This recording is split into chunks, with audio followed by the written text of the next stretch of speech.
अगर दूसरे हफ्ते अप्रैल तक बेहतर समझ नहीं आए तो उम्मीद करो कि और ज्यादा प्लेन हवा में गिराए जाएंगे। उम्मीद करो कि और ज्यादा सैनिक या तो कैद होंगे या मारे भी जाएंगे, और नंबर सिर्फ हताहतों के ही नहीं बल्कि उन लोगों के भी जो मारे जाते हैं बहुत गुना बढ़ जाएंगे।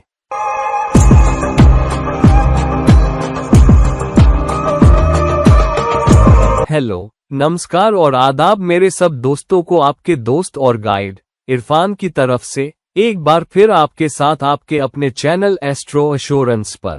पिछले 3-4 हफ्तों में यहाँ तक कि इस जंग के शुरू होने से पहले ही मैंने बता दिया था कि मैं इस जंग को कैसे उठते देख रहा हूँ, और पिछले 31 दिन या उसके आसपास को भूलो।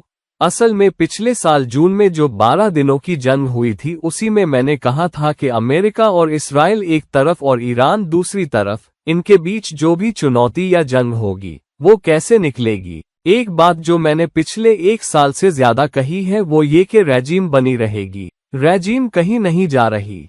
ईरान में रेजिम बहुत हद तक कमजोर हो सकती है लेकिन वो बनी रहेगी। असल में वो मिटने के करीब आ सकती है लेकिन बची रहेगी। दूसरी बात जो मैंने बस 1-2 हफ्ते पहले कही थी इस जंग की मौजूदा हालत के शुरू होते ही 1 हफ्ते में, वो ये थी कि ये जंग खुद या वो खुद इस जंग का सबसे बड़ा नुकसान बन सकता है। तीसरी बात मैंने कही कि ट्रंप और नेतन्याहू जो इसे बना सकते हैं, ये दुनिया उनके लिए वापस सत्ता में आना बहुत मुश्किल बना सकती है, जबकि आईआरजीसी सत्ता में बनी रहेगी। तो मैं उससे हट नहीं रहा, मैं उसी पर जारी हूँ। लेकिन मैं कुछ और पॉइंट्स दोहराना चाहता हूँ ज्योतिषीय नजरिए से, क्योंकि मैं अपना विश्लेषण यहीं से लाता हूँ। तो सबसे पहले अगर आप कालपुरुष कुंडली देखें तो कालपुरुष कुंडली में 9वां घर धनु राशि का घर है। 9वां घर आस्था और विश्वास का भी घर है, और इसी पर यह जंग लड़ी जा रही है, कम से कम ट्रंप की तरफ से और उसके इवेंजेलिकल समर्थन के हिसाब से, और नेतन्याहू या इस्राइल की तरफ से। हालांकि अलग अलग ट्रंप और नेतन्याहू के मकसद अलग हो सकते हैं, लेकिन वो उस समर्थन का इस्तेमाल कर रहे हैं जो इस्राइल और कनेसेट नेतन्याहू को देता है ताकि धार्मिक जंग जारी रखी जाए। और ट्रंप को मेगा क्राउड और इवेंजेलिकल क्रिश्चियंस का समर्थन है, जो कि एक ज्यादा धार्मिक पहलू है। लेकिन ट्रंप अपनी मोटिवेशन, अपना एजेंडा आगे बढ़ाने के लिए इसका इस्तेमाल कर रहा है, बिल्कुल वैसे ही नेतन्याहू भी। तो आस्था और विश्वास का 9वां घर धनु राशि अग्नि तत्व यकीनन एक्टिवेट हो रहा है और जोर से एक्टिवेट हो रहा है, जबकि गुरु मिथुन राशि में ट्रांजिट कर रहा है। तो ये बहुत अहम है। अब ये और भी अहम क्यों हो गया है? क्योंकि सूर्य भी मीन राशि से ट्रांजिट कर रहा है और बहुत जल्द ही वो मीन राशि के जल तत्व और मेष राशि के अग्नि तत्व के संधि पर आ जाएगा, जिसे गंडांत जोन कहते हैं। वो अग्नि से जल में और जल से अग्नि में होने वाला है, और वो एक बहुत बड़ा धमाका है। तो इस जंग में अगले 1-2 हफ्तों में बहुत ज्यादा धमाकेदार होने के सारे रुझान हैं, और आप पहले से ही प्लेनों को हवा में गिरते देख रहे हैं। घायलों और मारे गए लोगों की तादाद को छुपाया जा रहा है शायद। तो ये नंबर अगले 2-3 हफ्तों में सामने आ सकते हैं। और एक वजह जिससे बदलाव हो रहे हैं, मैंने ये बहुत पहले कहा था कि जनवरी से बदलाव होंगे। दुनिया भर में ज्यादातर स्तरों पर नेतृत्व में बदलाव। जहां भी ज्यादा आक्रामकता होगी, जहां भी ज्यादा कार्रवाई होगी, वहां नेतृत्व में बदलाव सबसे ज्यादा होंगे। और अब आपने धीरे धीरे अमेरिका की राजनीतिक नौकरशाही और सशस्त्र बलों के तमाम पायदानों पर बहुत सारे बदलाव होते देखे हैं, और ये बदलाव होते रहेंगे। और सिर्फ यही नहीं, दुनिया भर में और नेतृत्व बदलाव आने वाले हैं। यूरोप में बदलाव हो सकते हैं, मिडिल ईस्ट में, यहाँ तक के राजशाहियों में भी। बस ये ध्यान में रखना, बदलाव हो सकते हैं। हालांकि इस बार ये जंग इतनी जोर से क्यों उठी है? 2 अहम ताकतों की वजह से, जिन्हें मैंने अपनी पिछली वीडियो में भी थोड़ा दोहराया या उजागर किया था। एक था राहु का कुंभ राशि से ट्रांजिट, जो कालपुरुष कुंडली में 11वां घर भी है। वो राहु जो 11वें घर से गुजर रहा है, जो जनसमूह का घर है, वो दिखा रहा है कि ताकतवर लोगों की बड़ी महत्वाकांक्षा है राहु की ऊर्जा का इस्तेमाल करके जनसमूह पर काबू पाने की, या जनसमूह पर राज करने की, या जनसमूह पर अपनी ताकत बढ़ाने की बड़ी जीत दिखाते हुए। हम ये कर सकते हैं, हम वो कर सकते हैं, देखो हमने इस शैतान को खत्म किया, उस शैतान को खत्म किया, वगैरह वगैरह। तो ये जंग इसी के साथ शुरू हुई है और इसे शनि के मीन राशि से गुजरने ने आग लगा दी है, जो कि 12वां घर भी है। अब 12वां घर इतना अहम क्यों हो जाता है? राहु कुंभ राशि का कारक भी है, लेकिन राहु को प्राचीन वैदिक ग्रंथों में मलयच भी कहा गया है। अब मलयच अगर आप देखें कि वो ग्रंथ किनको बता रहे हैं, वो यूनानियों को बता रहे हैं, वो हूनों को बता रहे हैं और वो फारसियों को भी बता रहे हैं जो कि ईरानी है। तो यहाँ एक जंग है या एक कार्रवाई या आक्रामकता हो रही है उन पर जो मलयच है या फारसी है। तो मलेच्छों पर काबू पाने की प्रवृत्ति है। अब अप्रत्यक्ष रूप से कुछ हद तक आप जानते हैं, हम लोगों के खिलाफ इन जातिवादी या पक्षपाती शब्दों का इस्तेमाल करते हैं। मिसाल के तौर पर हम किसी को किसी खास इलाके से आने पर कुछ कह सकते हैं। तो उसी तरह प्राचीन वैदिक ग्रंथों में मलयच शब्द का इस्तेमाल या तो उन लोगों के लिए हुआ है जो रेगिस्तान से आते हैं, खास तौर पर खाड़ी क्षेत्र से, लेकिन फारस के लिए भी।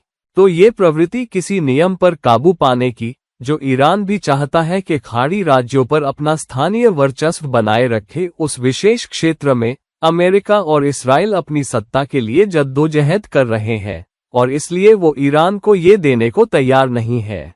तो ये सत्ता है या ये जंग चल रही है मलेच्छों या फारसियों पर स्थानीय वर्चस्व हासिल करने को लेकर।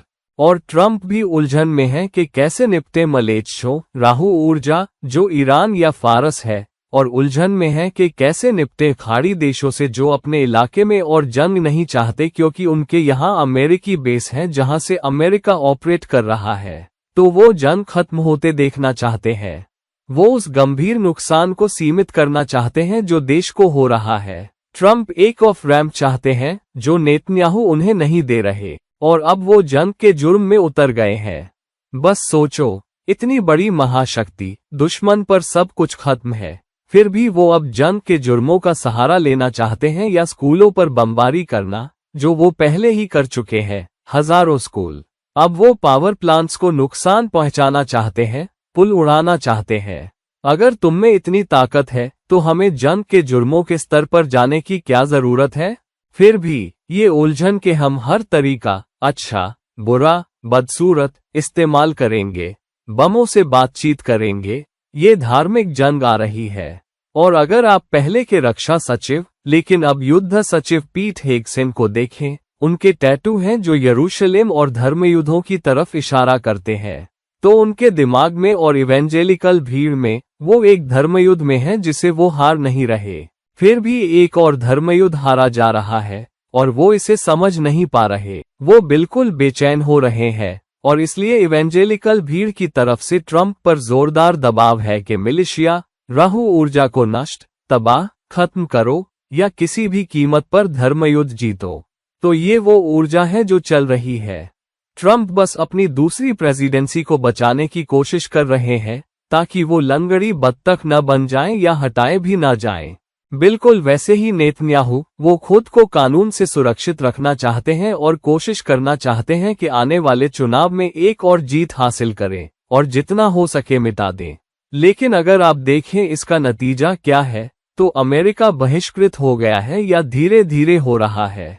Poland, France, Germany, Spain, Britain, यहाँ तक कि छोटा सा ऑस्ट्रिया जो आप नक्शे पर शायद ढूंढो तो न मिले, सबने ना कर दिया। अपने हवाई क्षेत्र का इस्तेमाल भी नहीं करने देंगे और धीरे धीरे सारे देश दूर हट रहे हैं। और बस आज सुबह या कल जीसीसी खाड़ी परिषद ने कहा है कि वो ईरान के साथ शांतिपूर्ण सह अस्तित्व चाहते हैं। तो ये जंग किधर जा रही है? ये जंग राहु की तरफ, मलयच की तरफ, फारसी की तरफ जा रही है। तो मैं अगले कुछ हफ्तों में क्या उम्मीद करता हूँ?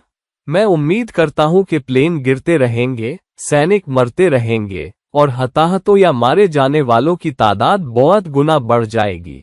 अमेरिकी जानों की तरफ से भी और ईरानियों की तरफ से भी, जो हो भी रहा है। लेकिन जब तक सूर्य मीन राशि से मेष राशि में ट्रांजिट करता है, मीन के आखिरी 2 डिग्री, आखिरी 1 डिग्री और मेष के पहले डिग्री या संधि वाले 2-3 डिग्री पर, अगर ये जंग नहीं रुकती, तो ये जंग और गंदी हो सकती है। ये बहुत बहुत धमाकेदार हो सकती है और फिर अमेरिका के लिए नतीजे ईरान या इसराइल से भी बहुत ज्यादा गंभीर होंगे। तो दोस्तों, इस वीडियो को लाइक करो, शेयर करो और अगर आप मुझसे कोई निजी प्रस्तुति लेना चाहते हैं तो कृपया मुझसे संपर्क करें, नीचे लिंक है। किसी और समय किसी और वीडियो के साथ आपका दोस्त और गाइड इरफान साइन ऑफ कर रहा है। नमस्कार।